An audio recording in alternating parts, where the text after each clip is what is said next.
Tá Então tá tudo bom. vendo? Aumentou, aumentou. Vamos Então lá, vamos lá. começar. Uma mulher de 30 anos, no puerpério de 4 semanas, procura a unidade de saúde, UBS, relatando cansaço extremo, choro fácil e dificuldades para se conectar com o recém-nascido. Então, gente, olha só, como hoje a gente vai mudar um pouco a dinâmica, essa parte aqui que vocês já estão craques, a gente vai passar um pouco mais rápido para a gente conseguir explorar melhor as respostas de vocês, tá bom? Então, o que que eu marcaria aí nessa parte, tá? A idade da paciente, 30 anos, né? Que eu falei da importante.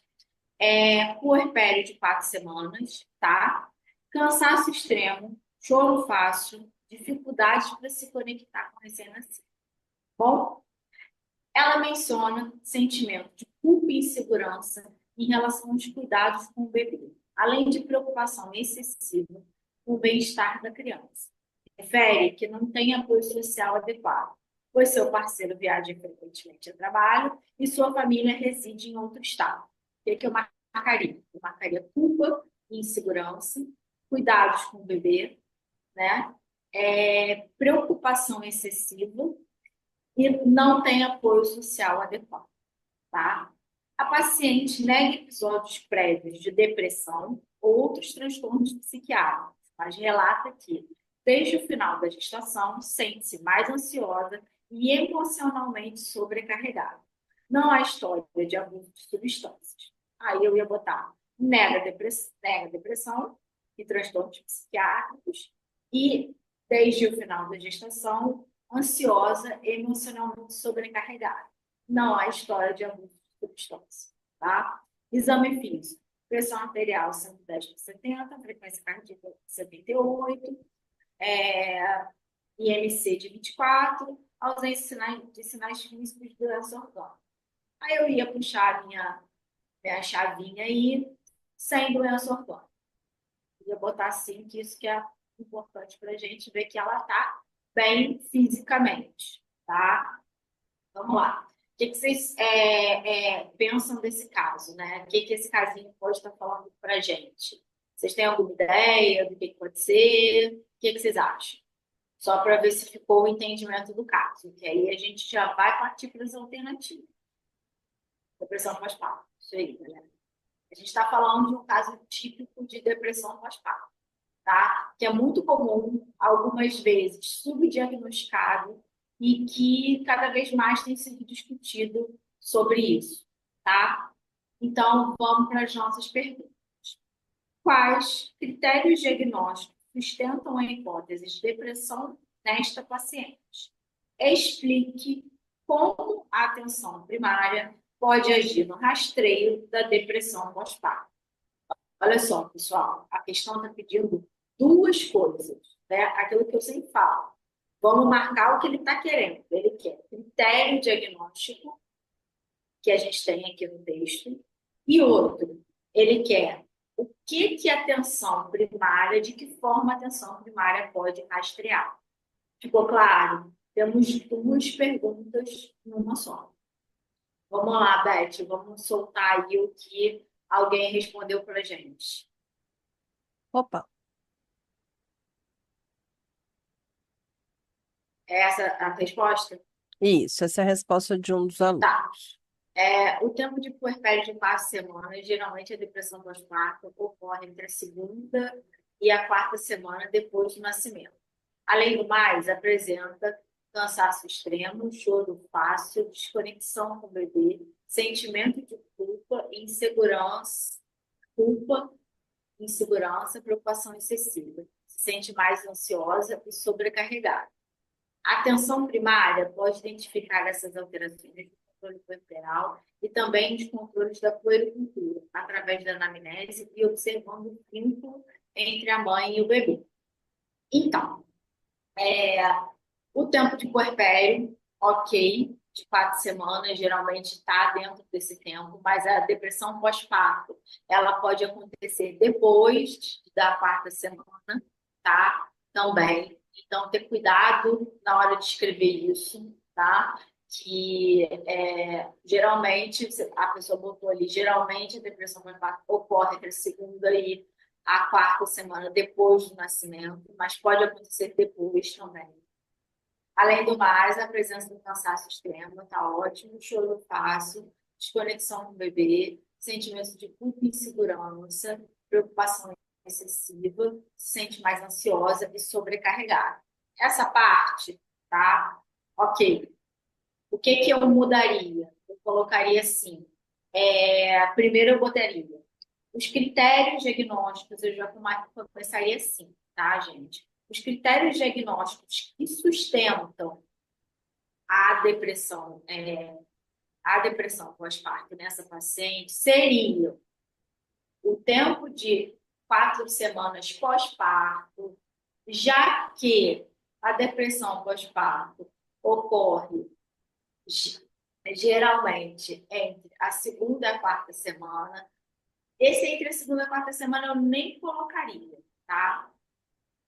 Porque eu tiraria isso, porque às vezes o avaliador ele pode achar que você tá só colocando que a depressão faz parte, por mais que tenha colocado geralmente, mas é melhor tirar essa parte.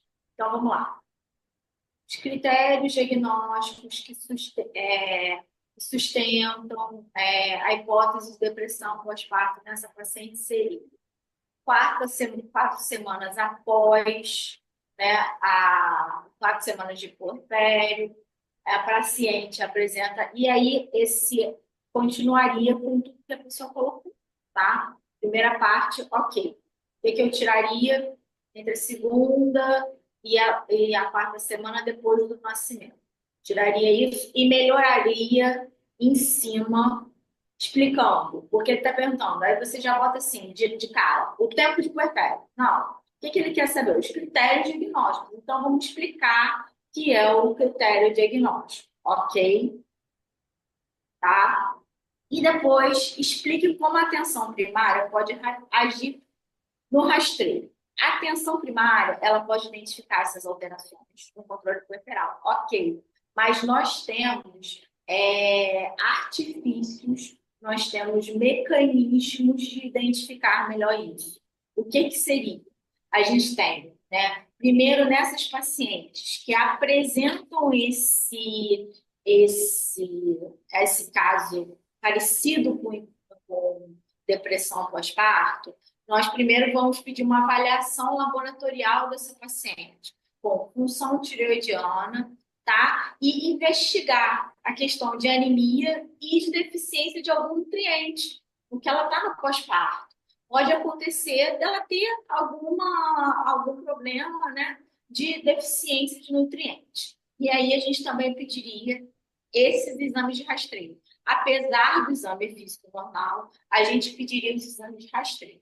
E, além disso, hoje em dia a atenção primária tem um instrumento que é maravilhoso para achar esses casos, que chama escala de Edimburgo.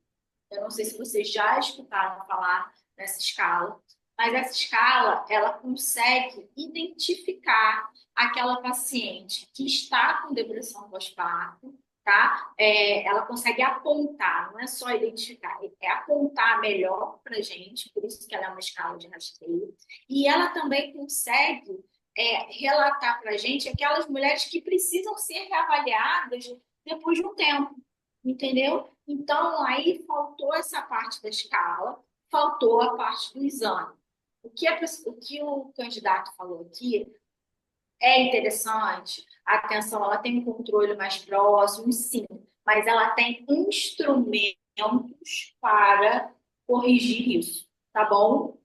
Ficou entendido? Vocês sabiam dessa escala e tudo mais? Então, assim, o que faltou foi isso, tá? Vamos. E Só um aí, assim, detalhe, quando. Natália. Oi, Oi, desculpa. fala, Beth. Não, você Fala. já acabou a Não, parte calma. técnica ali, porque aí eu queria falar um pouquinho da redação. Pode, pode. A técnica, eu acabei. Tá. Não, eu Gente, só ia falar mais ou menos quanto eu pontuaria aqui, tá, pode falar. entendeu? Pode falar. Se quiser falar, Amanda, pode falar. Eu falo depois. Então, a segunda parte eu não pontuaria, tá? Eu tiraria, porque na verdade a questão vale, se eu não me engano, 4 pontos, né? Vale Então, 4 pontos. 2 pontos eu já tiraria.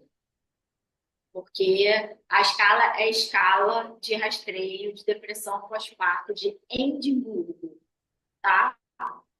E os exames. Isso aí, Edimburgo. Eu já tiraria, tá, galera? Esses 2 pontos. É aquilo, tô sendo rígida e vou ser, tá? Tiraria. E essa parte, a primeira parte, eu daria 1,8. 1,8. Eu acho que a redação, a explicação podia estar um pouco mais bem redigida. Então, eu pontuaria como 1,8. Vamos, Ok? vamos entender esse olhar da Natália, só para ficar claro ali para todo o restante. Na prova discursiva, isso está escrito ali na portaria 540, que é uma portaria que rege todo o conteúdo e a forma como a prova é aplicada. Inclusive, está no edital da prova também. É avaliado o contexto da resposta na discursiva, tá? Então, o que que acontece quando a gente vai redigir a resposta? A gente acaba querendo ser muito assertivo e a gente esquece de dar o contexto da resposta. Então, a pergunta é: quais critérios diagnósticos sustentam a hipótese de depressão pós-parto nessa paciente? E foi isso que a Natália comentou. Como eu devo começar a minha resposta? Usando a pergunta. Gente, isso é regra, tá? Isso é regra, inclusive, quando você vai responder questões discursivas em qualquer prova.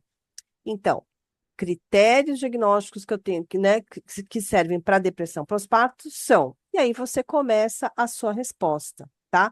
Muito cuidado com a elaboração dessa redação, porque isso acaba deixando o especialista confuso. Poxa, acho que ele não entendeu muito bem aqui, então eu vou tirar. Como, por exemplo, ocorre entre a segunda e a quarta semana, que dá a ideia para ela de que existe uma janela só e que não pode acontecer depois. Então, tem que tomar muito cuidado com a maneira de redigir, né? A pressa de responder de forma direta não deve ser feita. Isso mesmo, Jander, não deve ser feita. Veja bem. Vocês têm 40 minutos para cada questão discursiva.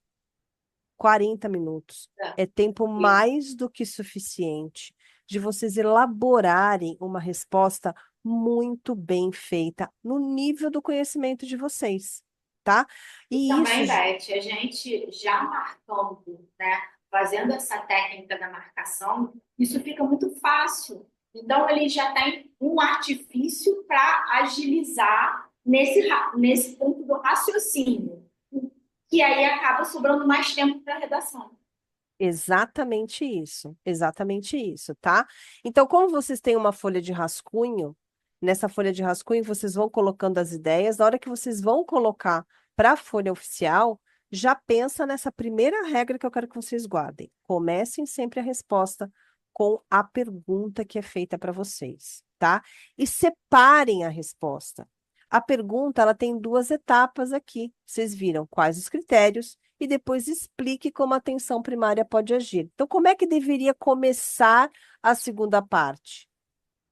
A atenção primária pode, mas separado, tá? Separado aqui. Então, a atenção primária pode Se fosse um agir, ó, segundo parágrafo, entendeu? exatamente. E olha a palavra-chave que tem na segunda: o explique e agir no rastreio. Então, são palavras importantes que eu tenho que colocar aqui. Então, a atenção primária pode agir no rastreio através de isso, isso e isso, tá? Então, quando a Natália fala para vocês sublinharem determinadas palavras, essas palavras são palavras-chaves que devem estar lá na resposta, tá? Exatamente. Como eu colocaria referente ao tempo? Como Eu assim? colocaria que ela quer saber o tempo, a paciente está dentro da janela Hum. de tempo de depressão pós-parto, no caso, com 4 semanas de puerpério, entendeu? Seria uma boa, porque aí você não determinou quantas semanas, você falou que ela está naquela janela. Isso aí, perfeito. Mas vocês percebem também que os termos que a gente tem que usar tem que ser termos técnicos. evitar a linguagem intervalo, entendeu? coloquial. Seria melhor do Exato, que janela. Acho que a gente botar exatamente. intervalo seria melhor, Tá? entendeu? Porque Lembrem que, falando é dica diferente da gente escrever. sim, por Quando a isso gente é que tem escreve, a que. gente raciocina, acho que é por isso que eles têm que treinar, Exatamente. entendeu? Lembrando, gente, que a prova, quem vê, é uma especialista como a Natália, que vai avaliar o nível de conhecimento de vocês. E existe uma máxima nessa avaliação que, assim, quanto mais você conseguir colocar os termos técnicos corretos, mais segurança e confiabilidade você passa para a banca de que você entende daquilo que você está falando, tá? Então, tomem cuidado. Tudo bem? Ok, pessoal? Vamos soltar aí o gabaritinho, Beth. O que a gente botou como, né? Que a gente bota só os tópicos do gabarito.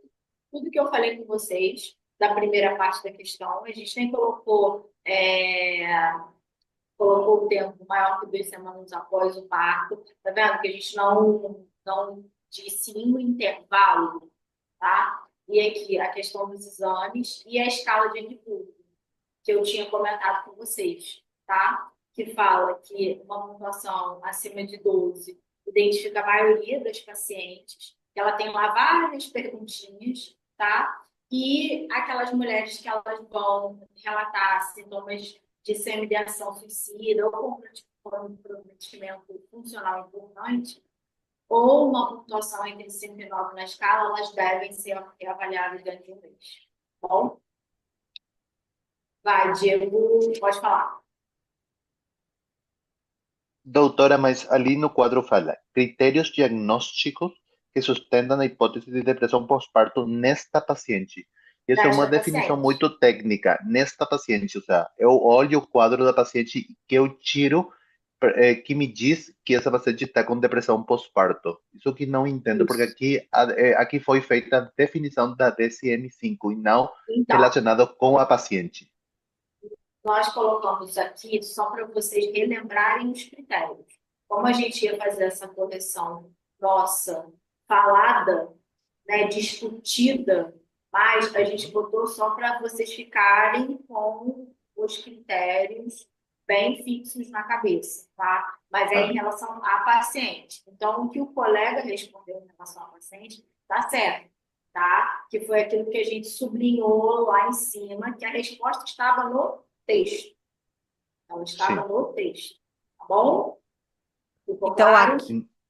aqui, para ficar mais fácil, Natália, qual que seria relacionada com a paciente? Só para eles Então, a tirarem dúvida. paciente, ela estava com o humor deprimido, né? Ela estava com fadiga intensa, ela estava reclamando de fadiga intensa, ela tinha sentimento de culpa, ela tinha dificuldade em estabelecer vínculo com o bebê, ela tinha vários critérios, né?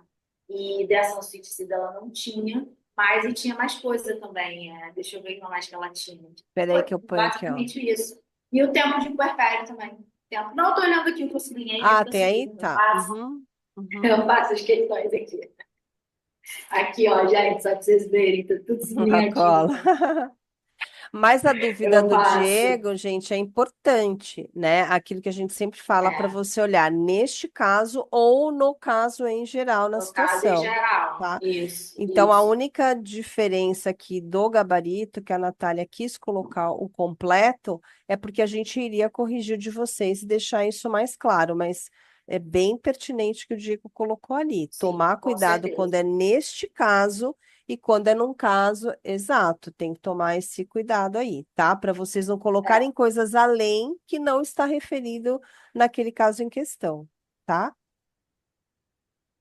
olha, alguém falou com uma dúvida? Acho que é a Priscila, Priscila. Uhum. Oi, boa noite, doutora. Boa boa noite, Beth. noite. Boa noite, Boa pessoal. noite, querida. Tudo Boa bem? noite. Então, eu fiquei com a dúvida aqui, que é a seguinte: por que a depressão pós-parto e não um baby blues? Eu pergunto porque, assim, ali no critérios diagnósticos, né, para depressão, teria que ter ali o obrigatório, né, que é alteração do humor, perda de interesse, né, por atividades, obrigatório, e mais 5 critérios. E ali, no caso, eu procurei e não consegui, assim, localizar 5. E para mim ela não ficou assim muito característica assim, depressão, depressão. Por que não poderia ser um baby blues? Isso que eu, entendeu? Porque na Mas, prova, se não tivesse ele falando assim, já dando o diagnóstico, né, igual foi dado, pedindo só para me colocar os critérios, né, eu provavelmente erraria, eu colocaria um baby blues, entendeu? então, porque ela tem, ó, cansaço extremo, choro fácil, dificuldade de se conectar com o recém-nascido, culpa e insegurança, preocupação excessiva com cuidado e bem-estar, tá? E desde o final da gestação ela já está emocionalmente sobrecarregada. Então você já tem aí 6 critérios quase, entendeu? Natália, só completando e comentando que é muito subjetivo, na realidade, essas questões. Por quê? Tem várias questões do Revalida que ele coloca realmente nesse caso. Porém, ele espera que a gente saiba realmente como identificar uma paciente no pós-parto. Isso aí que você falou realmente tem muito sentido, porque eu acredito que tem uma questão da vaginose bacteriana que ele colocava com este quadro e o caso apontava duas queixas clínicas. Ou seja, ele esperava que, ademais desse, a gente soubesse como identificar e como diagnosticar clinicamente o quadro. Então, realmente isso é muito subjetivo, eu acho. Mas A estava gente assim, dizendo na sempre. pergunta isso, Anderson, só essa dúvida, porque quando a gente faz os recursos, a gente busca, e não pode ser subjetivo, né? Tem que ser extremamente claro a pergunta da banca, e aí vira margem para recurso quando não está dessa forma. Então, em algum momento ele dizia isso, porque, por exemplo, aqui ele está falando A nesta gente paciente de fala, uma esta maneira paciente. muito clara. A primeira parte da pergunta, né? A segunda já não. Ele está dizendo, explique como a atenção primária pode agir na depressão pós-parto. Ele já abriu o leque, tá? Então, existem essas coisas que a gente tem que tomar cuidado. Então, é importante rever na pergunta se ele realmente deixou aberto, como a segunda parte da pergunta, ou se ele fechou, como na primeira. Não pode ser subjetivo, né? Então, a gente até orienta aqui. Quando A ficar questão, aberto. Oi? Elizabeth, ser subjetivo, eles mesmos se contradizem. Não sou eu que estou Sim, dizendo, a própria banca é extremamente sim, injusta. sim, Então, quando fala subjetivo, é nessa questão de como eles estão perguntando. sim, sim. Realmente é de acordo com a questão. Mas quando você vê o gabarito deles, já está amplo de questões que eles de respostas que eles esperavam da gente, Sim, que a gente Mas, nem esperava, entendeu? sim. mas aí vem a parte do recurso. Se eles pedem essa E paciente e quando tem eles te coisas que dão não o recurso, estão, a gente entra com recurso. Entendeu? Que é O uma que a gente coisa que a está gente querendo, quer evitar, o que né? a gente está querendo deixar vocês mais atentos é para entender o que a pergunta quer, entendeu? Que é o que a gente queria. Tanto que alguém entendeu o que a pergunta queria e fez um questionamento. Eu já esqueci até o nome de quem foi, desculpa. E fez, Quando o ué, mas Diego vocês estão perguntou. falando, é isso Uhum, aí, vocês estão falando dessa paciente, o gabarito está falando, entendeu? Foi uhum, justamente por isso. Porque a gente quer que vocês entendam, que vocês tenham um entendimento do que uhum. a questão realmente ela quer perguntar. Se ele abre demais, a gente vai ter que, de alguma forma, tentar driblar isso aí na hora e responder da melhor maneira possível. Por exemplo, nessa questão aqui, a primeira parte é fechada e a segunda é aberta, né? Então, na segunda, a gente deveria abrir e a primeira fechar. Isso é o que a pergunta está pedindo. Puxa, Beth, mas lá no gabarito veio exatamente como veio o nosso gabarito aqui, né? E aí, é óbvio, né? A gente está explicando a nossa estratégia aqui, é uma outra estratégia para essa aula, mas vamos supor que esse fosse o gabarito da prova, recurso, que a gente não quer que aconteça. Por quê? Porque a banca se contradisse nesse caso, né? Poxa, ela está pedindo nessa paciente, aqui ela está colocando uma coisa que não tinha, então ela não deveria me cobrar exceto se na resposta ela tivesse considerando 5 dentre destes. Aí, tudo bem. Eu coloco lá 20 critérios, estou dando um exemplo, e a paciente deveria ter 5 dentro destes. Menos mal, vamos se dizer assim, tá? Então, por isso que é muito complexo essa questão do recurso na prova e essa subjetividade que não deve existir. Então, quanto mais atento a gente tiver, menor a chance da gente precisar de recurso e conseguir pontuar. Isso não significa que vai eliminar todos os erros de uma questão mal feita ou de uma correção mal feita. Tudo bem? Isso que eu falo com vocês, sublinha na pergunta também o que a pergunta quer, né? Que foi o que eu falei aqui, vamos sublinhar na pergunta também. E a gente fez isso. E a gente tem feito isso ao longo dos dias. Então, por isso que é importante vocês sublinharem a pergunta também. Bom, pessoal? Podemos ir para a próxima? Vamos Pode lá. ser? Vamos lá. Quais intervenções devem ser implementadas para o manejo desta condição? Aí eu marquei quais intervenções e manejo desta condição. E o justifique. Ele quer que a gente Aqui é importante, entenda. o desta condição é deste caso ou desta condição, que é o caso como um todo? Desta condição, a gente está falando de depressão pós-parto. Isso. A paciente tem a depressão pós-parto, é o diagnóstico. Desta condição, o quê? Depressão pós-parto. Então, tá bom, vou colocar aqui a É resposta. isso. Vamos ver o que responderam para a gente. Suporte familiar, porque assim a paciente se sentirá menos sobrecarregada, mais valorizada, e com um trabalho multidisciplinar na unidade básica de saúde, através de psicoterapia e tratamento medicamentoso para alívio dos sintomas. Então, a gente pode melhorar isso aí, né? Primeiro, começar já com aquilo que a gente já conversou da redação. Assim, já entrou o suporte familiar, já veio do supetão. Mas o que eu queria na pergunta? Então, as intervenções que podem ser implementadas para o manejo da depressão pós-parto são, aí, o que a gente pode colocar? Melhora um suporte familiar maior, já que a paciente vai ficar menos sobrecarregada e mais valorizada. A paciente ela pode ser encaminhada pela equipe multidisciplinar da unidade básica de saúde para uma terapia cognitivo-comportamental. A gente pode usar o artifício da farmacoterapia. A paciente pode estar envolvida em grupos de apoio na unidade de terapia, de educação sobre saúde mental materna. Então, a gente poderia, essa questão, ela está faltando artifícios que a gente pode utilizar. Primeiro, suporte familiar, tá certo? Ok. Trabalho multidisciplinar, com psicoterapia e tratamento, mas tem mais coisa que a gente poderia ter colocado. E a gente poderia ter enfeitado um pouco mais essa questão e respondido, redigido de uma forma mais clara, tá? Primeiro começando com aquela regrinha que a gente já ensinou para vocês e colocando mais coisas além disso, tá bom? Um detalhe importante que eu queria só comentar aqui, Natália, desculpa, só para colocar. Quando eu falo assim, com o trabalho multidisciplinar na unidade básica de saúde, quem vai fazer esse trabalho multidisciplinar? Como vai ser feito esse trabalho multidisciplinar?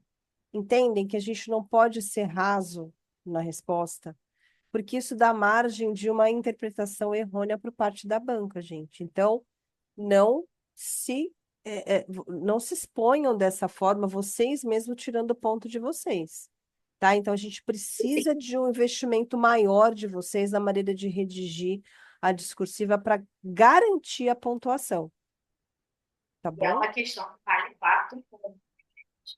Que pensar que, assim, são 4 pontos. Então, qual é a melhor forma de eu poder responder? Aí eu devo até por isso que a gente chegou à conclusão, né, Beth, o grupo, que seria interessante a gente fazer esse trabalho com vocês na aula, entendeu? Porque, assim, vocês estão percebendo, acredito que muitos de vocês, que, tipo, a forma como eu preciso responder. Vocês já entenderam a forma como interpretar, que foram os nossos primeiros encontros, que aí, semana passada, a gente viu na aula, estão entendendo, chegar, agora vocês têm que saber redigir aquilo que vocês interpretaram. E aí, agora a gente está corrigindo essa parte, para vocês chegarem no último encontro já, tipo, arrasando, né, Beth? Isso mesmo. Por isso, gente, que é importante que vocês mandem as perguntas, tá? Porque olha só como é bom a gente ver o exemplo. Aí o Neilton colocou assim: meu defeito são respostas curtas e diretas. Exato, né? Então, gente, não é só de vocês, não. É aquilo que eu falo, quando a gente faz o recurso, você faz assim, você fala, por que que você escreveu só isso? Você sabe muito mais do que isso, entende? Ah, puxa, mas eu estava nervoso. Puxa, mas o tempo. É isso que a gente precisa treinar. Por isso é que a discursiva é tão desafiadora. E ela vale 50 pontos, gente. A gente não pode deixar isso. Então, a gente precisa investir mais tempo. Ela é mais desafiadora do que as 100 questões de múltipla escolha. Por quê? Porque eu não tenho que escrever, né? Na múltipla escolha, eu escolho uma alternativa. Aqui não, aqui eu tenho que elaborar a minha resposta. Então, é muito mais desafiador. E vocês sabem fazer, né? Mas a gente precisa treinar a maneira de redigir Tá, isso, isso. tá? É Alguém isso que doutor eu queria gostaria. saber se eu pontuaria algo nessas número 2, kkk. Então, pontuaria, óbvio que a gente teria uma pontuação, porque a questão não tá completamente errada. O que a gente está falando é que a questão está incompleta Uhum. e poderia estar melhor redigida. É isso que a gente está falando. Então, assim, dentro dos critérios, né, que a gente botou aqui no nosso gabarito, a pessoa colocou a questão da psicoterapia, do suporte familiar, da questão medicamentosa.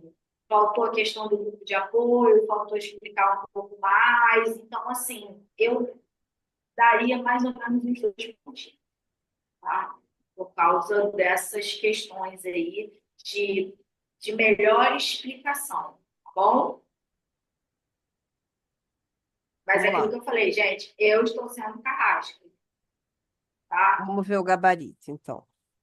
Então, no gabarito a gente fala sobre psicoterapia cognitivo-comportamental, tá? Que a gente sabe que tem evidência robusta no tratamento, né, da depressão pós-parto e ajuda a modificar os padrões de pensamento negativo, melhora a habilidade materna. O suporte social e familiar, que a gente estimula a rede de apoio, o parceiro, da família, os grupos de apoio para mães, tá? Farmacoterapia, que a gente vai usar para casos graves e moderados. E aí a gente pode até acrescentar dizendo qual é a medicação que geralmente a gente usa, que são os inibidores da captação da serotonina. No caso, os que a gente mais usa são a sertralina e a fluoxetina, principalmente sertralina, tá? No pós-parto. E educação sobre saúde mental materna, esclarecer sobre os sintomas, o que é aquilo que a paciente está sentindo, a gente precisa explicar para ela. E reduzir o estigma do que é uma saúde mental perinatal, entendeu? Que aquilo é comum, que isso pode acontecer, que ela não está errada em sentir aquilo, entendeu? É isso que a gente precisa também acolher e explicar e fazer essa educação em saúde. Ok? Ficou entendido, pessoal? Qual que seria a nota aqui, Natália? Então, eu daria em média uns 2, tá? Porque falou de algumas coisas, tá? Eu tiraria meia questão. Falou, mas faltou, entendeu? Faltou falar da medicação melhor, faltou melhor a lactância materna. Não entendi, Bruno. Se puder escrever ou explicar melhor.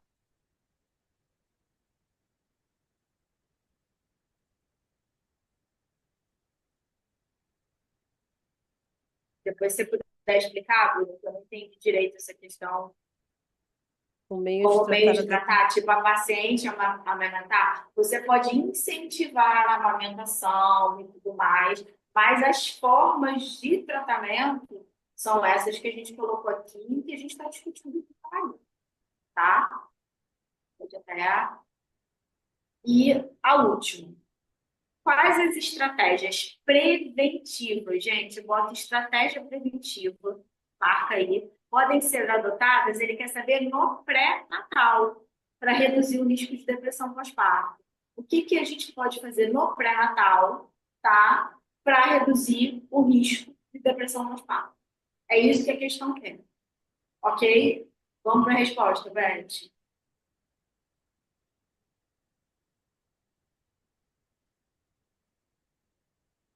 Aí voltamos lá com a questão, né?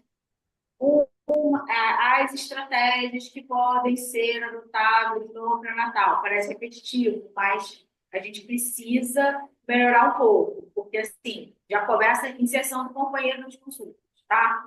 Preparando a família para todas as transformações que irão tratar, tendo a unidade de saúde do gestante para compartilhar experiências, e assim podem apoio entre si. Aí, ó, aí a gente ainda tem que melhorar isso aí. Se é na unidade de saúde do grupo, eu acho que eu melhoraria escrevendo. A unidade de saúde pode investir em grupos gestantes para compartilhar, né, as experiências entre si, promoção da questão da amamentação. A unidade também tem a obrigação, né, de rastrear aquelas pacientes que têm fator de risco, tá, para depressão, que podem ter fatores de risco, aquelas que estão mais estressadas, aquelas que não têm suporte familiar. Essa paciente era uma paciente que ela já apresentava fator de risco pré-natal. Se o pré-natal tivesse visto isso, de repente não teria chegado lá a depressão pós-parto, entendeu? Então, isso é importante. E a gente fazer um apoio psicológico. Essa questão do companheiro nos consultas, eu achei bem legal, não entrou no nosso gabarito, tá? Mas poderia ser também do gabarito. Mas eu acho que faltou informação a mais ainda nessa questão, tá? O total gabarito, para a gente poder discutir, vocês entenderem por que faltou, né? O rastreamento precoce dos fatores de risco, aquilo que eu falei. História de transtorno psiquiátrico, estresse psicossocial e falta de suporte familiar. Você vê, essa paciente tinha esse critério, né? De estresse psicossocial, que ela já estava estressada no final da gestação, e ela tinha falta de suporte familiar. Gravidez não planejada não, mas a maioria das pacientes com gravidez não planejada, elas têm um fator de risco, tá? Apoio psicológico durante a gestação, em relação a sessões educativas, a incentivo ao cuidado, gerenciar o estresse e promoção da amamentação e vínculo materno. Isso é essencial no pré-natal. Ok? Ficou claro, pessoal? A pontuação desse aqui ficou quanto?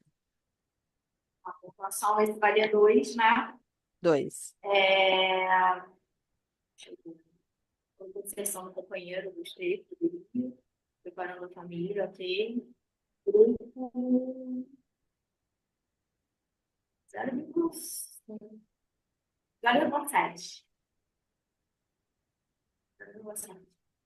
Então vamos lá, vamos melhorar essa pontuação aqui. Então tá bom, vamos para a próxima questão. Tudo bem aqui, pessoal? Atividade física e alimentação também poderia entrar, tá? A gente coloca um gabarito, mas o gabarito também pode ser ampliado de algumas formas. A gente bota aquilo que é o que está no manual, tá? E aí, dependendo do que a pessoa escreva na resposta, o especialista vai interpretar se aquilo realmente é alguma coisa, uma estratégia que pode ser da saúde básica ou não, ok? Vamos lá. Próxima questão, 131. Então,